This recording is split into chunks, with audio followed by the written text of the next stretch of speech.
ಎಲ್ಲರಿಗೂ ನಮಸ್ಕಾರ. ಇಂದಿನ ಸಂಚಿಕೆಯಲ್ಲಿ ಸ್ನಾನದ ನಂತರ ಈ ತಪ್ಪುಗಳನ್ನು ಮಾಡಿದರೆ ಮನೆಗೆ ಶನಿದೇವನನ್ನು ಆಹ್ವಾನಿಸಿದಂತೆ.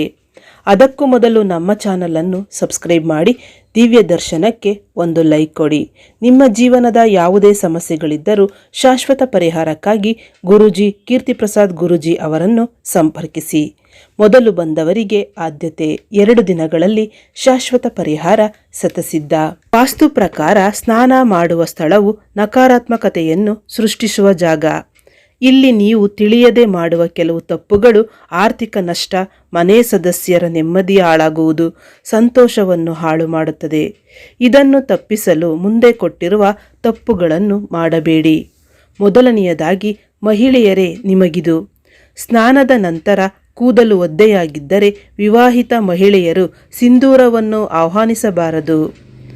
ಇದು ಅವರ ಮೇಲಿನ ನಕಾರಾತ್ಮಕ ಪರಿಣಾಮ ಬೀರುವುದರ ಜೊತೆಗೆ ಅವರ ಮನಸ್ಸಿನಲ್ಲಿ ಋಣಾತ್ಮಕ ಆಲೋಚನೆಗಳು ಬರುತ್ತವೆ. ಇನ್ನು ಎರಡನೆಯದಾಗಿ, ಖಾಲಿ ಬಕೆಟ್ ಇಡಬೇಡಿ. ಸ್ನಾನದ ನಂತರ ಬಕೆಟನ್ನು ಖಾಲಿ ಇಡಬೇಡಿ. ಇದು ಶುದ್ಧ ನೀರಿನಿಂದ ತುಂಬಿರಬೇಕು. ಇಲ್ಲವಾದರೆ ಅದನ್ನು ತಲೆ ಕೆಳಕಾಗಿ ಇಡಿ. ಇದರಿಂದ ವಾಸ್ತು ದೋಷಗಳು ಬರುವುದಿಲ್ಲ. ಇನ್ನು ಉಗುರು ಕತ್ತರಿಸುವಿಕೆ. ಸ್ನಾನದ ಮೊದಲು ಉಗುರನ್ನು ಕತ್ತರಿಸಿ ಹಾಗೂ ಸ್ನಾನದ ನಂತರವೂ ಯಾವುದೇ ಚೂಪಾದ ವಸ್ತುಗಳನ್ನು ಬಳಸಬೇಡಿ. ಒಲೆಯನ್ನು ಉರಿಸಬೇಡಿ. ಸ್ನಾನವಾದ ತಕ್ಷಣ ಗ್ಯಾಸ್ ಅಥವಾ ಒಲೆಯನ್ನು ಉರಿಸಬೇಡಿ.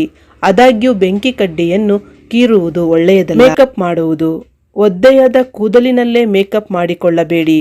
ಋಣಾತ್ಮಕ ಶಕ್ತಿಯು ತೆರೆದ ಕೂದಲಿಗೆ ಬೇಗನೆ ಪ್ರವೇಶಿಸುತ್ತದೆ. ಆದ್ದರಿಂದ ಈ ವಿಷಯವನ್ನು ನೆನಪಿನಲ್ಲಿಟ್ಟುಕೊಳ್ಳಬೇಕು. ಇನ್ನು ಸ್ನಾನದ ಗೃಹವನ್ನು ಒರೆಸಬೇಕು. ಸ್ನಾನದ ನಂತರ ಸ್ನಾನಗೃಹವನ್ನು ಒರೆಸಿ ಅದನ್ನು ತೇವವಾಗಿ ಇಡುವುದರಿಂದ ಮನೆಯಲ್ಲಿ ಹಣದ ಕೊರತೆ ಉಂಟಾಗಬಹುದು. ಸ್ನಾನದ ನಂತರ ಬಳಸಿದ ಶಾಂಪೂ, ಕಂಡೀಷನರ್ ಹಾಗೂ ಇನ್ನಿತರ ವಸ್ತುಗಳನ್ನು ಅದರದ್ದೇ ಆದ ಜಾಗದಲ್ಲಿ ಇಡಿ. ಒದ್ದೆಯಾದ ಬಟ್ಟೆಗಳನ್ನು ಇಡಬೇಡಿ. ಒದ್ದೆಯಾದ ಬಟ್ಟೆಗಳಿದ್ದರೆ ಸ್ನಾನಕ್ಕೂ ಮೊದಲೇ ಒಗೆದು ಹಾಕಿ. ಸ್ನಾನದ ನಂತರ ಒಗೆಯುವುದರಿಂದ ಅದು ಸೂರ್ಯನನ್ನು ದುರ್ಬಲಗೊಳಿಸಿ ಮನೆಯ ಹಿರಿಯ ವ್ಯಕ್ತಿಯ ಗೌರವವು ಕಡಿಮೆ ಆಗುತ್ತದೆ. ಇನ್ನು ಆರ್ಥಿಕವಾಗಿ ನಷ್ಟವಾಗಬಹುದು. ಸ್ನಾನ ಮಾಡಿದ ತಕ್ಷಣ ಸ್ನಾನಗೃಹವನ್ನು ಸ್ವಚ್ಛಗೊಳಿಸದಿದ್ದರೆ ರಾಹು, ಕೇತು ಮತ್ತು ಶನಿ ಗ್ರಹಗಳು ಕಿರಿಕಿರಿಗೊಳ್ಳುತ್ತವೆ. ಈ ಕಾರಣದಿಂದಾಗಿ ಈ 3 ಗ್ರಹಗಳ ದುಷ್ಪರಿಣಾಮಗಳು ವೇಗವಾಗಿ ನಮ್ಮ ಮೇಲೆ ಹೆಚ್ಚಾಗುತ್ತದೆ. ಇನ್ನೂ ಹೆಚ್ಚಿನ ಮಾಹಿತಿಗಾಗಿ ಡಿಸ್ಪ್ಲೇ ಮೇಲೆ ಬರುವ ನಮ್ಮ ನಂಬರ್ಗೆ ಕಾಲ್ ಮಾಡಿ ಪರಿಹಾರವನ್ನು ಕಂಡುಕೊಳ್ಳಿ. ಧನ್ಯವಾದಗಳು.